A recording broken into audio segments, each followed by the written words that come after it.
Olá a todas e a todos. Eu estou a gravar este vídeo para fazer uma breve apresentação do livro mais recente do André Barata, que se chama O Desligamento do Mundo e a Questão do Humano, que é este livro de capa azul que eu tenho aqui na mão e que foi publicado recentemente, em maio deste ano, pela Documenta. E antes de mais nada, tenho de dizer que é para mim um prazer apresentar o livro, não só pelo interesse do livro enquanto tal, mas também por ser um livro do André Barata,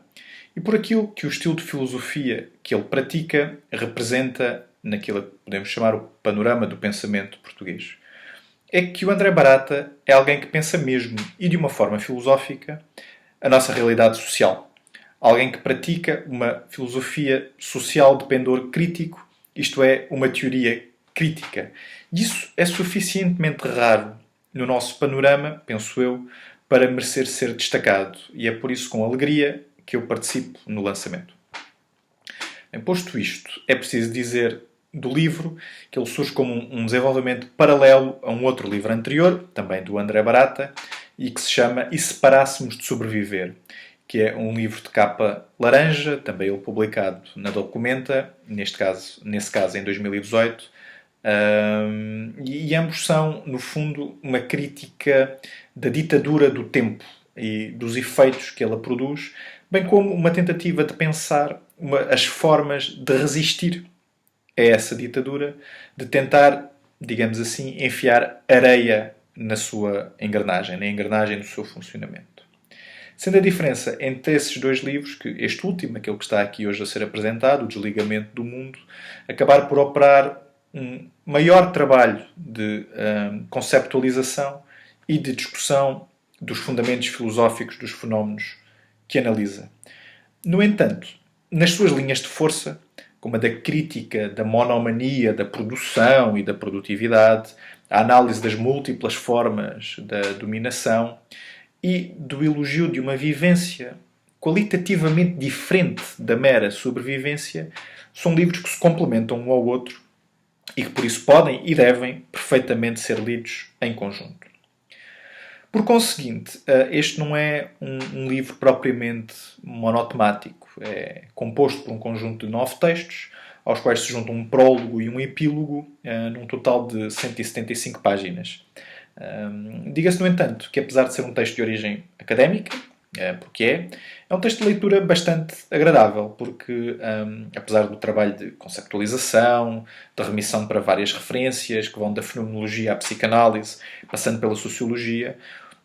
temos de dizer que o estilo do André é povoado por metáforas, imagens, exemplos tirados da literatura, do cinema e até da descrição de modos de vida alternativos, como o dos skaters, que é da predileção do André e que ele associa sempre à questão da cultura da materialidade, de voltarmos a uma certa materialidade e, portanto, todos estes diferentes exemplos e mesmo a forma de escrita do André tornam a leitura bastante agradável, porque acrescentam alguma carne à ossatura conceptual daquilo que é um trabalho filosófico. Dito isto, eu vou-me concentrar apenas nos temas principais do livro, porque também não tenho tempo para mais. E há que dizer, portanto, que o ponto de partida é um diagnóstico. O diagnóstico da nossa forma de vida contemporânea como sendo a de um desligamento radical e múltiplo que herdámos da modernidade e da sua imposição de um tempo uniforme, desligado dos acontecimentos e que é totalmente voltado para a transformação dos humanos em máquinas de produção e que, paradoxalmente, embora tenda a ser homogeneizante, porque tende a homogeneizar as vivências, também é um fator de imposição de desigualdades sociais e de estruturas de dominação. Já vamos ver em que sentido. Ora, por desligamento, o André entende um fenómeno que tem antecedentes conceptuais, que nos faz lembrar outras coisas, e nomeadamente nas noções de desencantamento do mundo, tal como foi proposto pelo Max Weber, ou de alienação do mundo, como é proposto por Hannah Arendt na Condição Humana, e também o do chamado desencrustamento, a disembeddedness, analisada pelo Polanyi. Eu não tenho tempo aqui de explicar as diferenças entre cada um destes conceitos, que o que importa perceber para o contexto deste livro é que o André defende que, sendo verdade que cada uma destas noções descreve parcialmente o contínuo de um processo que tem diversos lados, ele pensa que o desligamento abrangendo todos estes fenómenos é hoje levado a um patamar mais elevado, não só pela aceleração da vivência do tempo, como também pelas possibilidades radicais de desmaterialização, de tudo. Não só, por exemplo, do capitalismo através da financiarização do capital, mas também de nós mesmos. Uma possibilidade que hoje em dia está muito em voga, quando se fala, por exemplo, e não sem fundamento técnico, da possibilidade de, daqui a algumas décadas, por exemplo, as nossas mentes poderem existir sem substrato biológico, sem substrato corporal, através dos processos de mind uploading. Nós poderíamos fazer um upload da nossa mente ou para a internet ou para um chip de silício ou o que quer que fosse. Ora bem, o que está aqui em causa, portanto, é um processo de fragmentação e de abstração que para o André se entende bem como metáfora do desligamento. Portanto, este não deve ser entendido em sentido corriqueiro, como quem diz que desliga quando está de férias apenas para recarregar baterias, como se fosse um telemóvel, para depois a seguir entrar na mesma lógica de trabalho desenfreado no qual estava antes das férias. Estejamos nós a falar, enfim, de um indivíduo explorado ou de um empreendedor de si mesmo que se objetifica, por exemplo. Portanto, o desligamento é assim entendido num sentido mais profundo, como um processo daquilo que o André descreve como uma separação da realidade de si própria. E diz ele que isto tem 3 modalidades principais que configuram a nossa experiência hoje em dia. O desligamento do tempo, da verdade e da emoção. Vou falar disto muito rapidamente. Portanto, temos por um lado um tempo homogéneo, que serve como instrumentalização e medida da produtividade, e que no fundo também é instrumento de dominação, porque guarda a memória das dívidas e mantém relações de poder que são baseadas em factos passados. E podemos nos lembrar, a propósito desta questão, da crise das dívidas soberanas e da forma como a dívida contraída no passado serve, obviamente, de instrumento de poder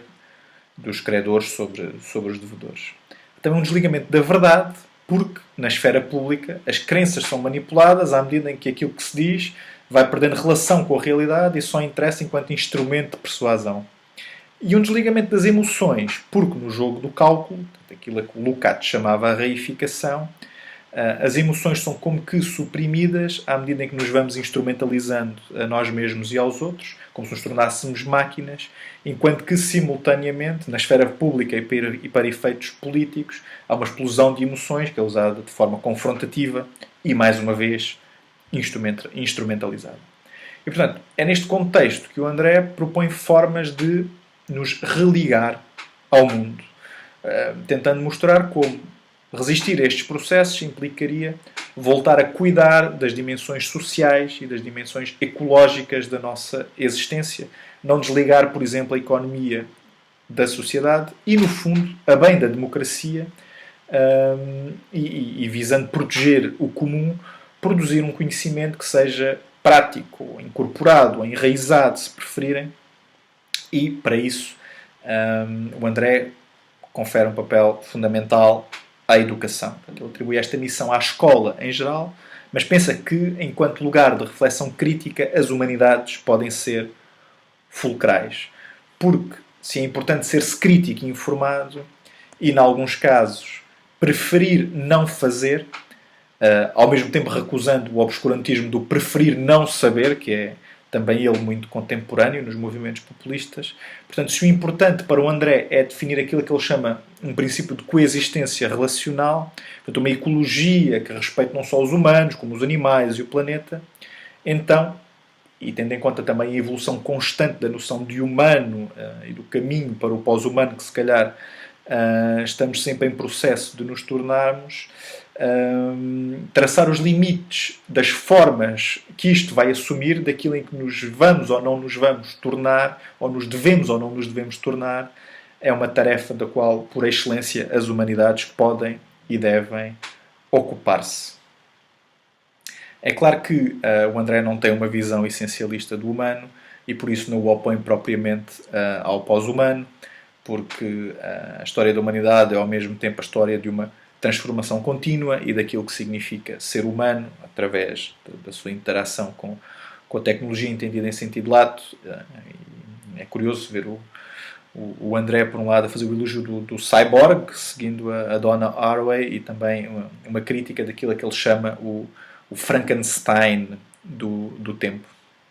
Bem, e a mim parece-me importante dizer que nesta discussão sobre aquilo que herdámos do passado, na sua relação com as possibilidades que se abrem para o futuro, se encontra talvez a chave daquilo que poderíamos chamar a atitude geral que se expressa no livro. É que, apesar de ser crítico no diagnóstico, o livro remete, ainda com alguma moderação, para alguma esperança no futuro. Precisamente porque muitas das transformações por vir dependem, em grande medida, da nossa deliberação coletiva e da nossa capacidade de agir em comum. E nisto o André posiciona-se de uma forma que é partilhada por outros autores, na linha da teoria crítica e na qual eu próprio também me revejo. Sendo também claro que este exercício crítico e de resistência não pode ser meramente académico, porque trata também de estar ligado a uma espécie de resistência cotidiana por esse caráter qualitativo de uma experiência que, como diz o André, deve ser a de viver e não meramente sobreviver, a de religar em vez de desligar. Bem, eu termino assim esta minha breve apresentação, esperando que ela tenha conseguido começar a mostrar o interesse deste livro, no qual se cruzam questões tão importantes como as formas de pensar e de viver que a modernidade e o capitalismo nos foram induzindo, ou seja, aquilo que de certa forma a história fez de nós, mas também as maneiras como podemos reagir e fazer algo de diferente daquilo que foi feito de nós. É, portanto, um livro estimulante que, em vez de fechar debates, os abre, nos ajuda a pensar sobre nós próprios e a nossa sociedade e, no fundo, a refletir sobre que futuro queremos. E é, portanto, um livro, como é evidente por tudo aquilo que eu já disse, que eu recomendo vivamente. Muito obrigado.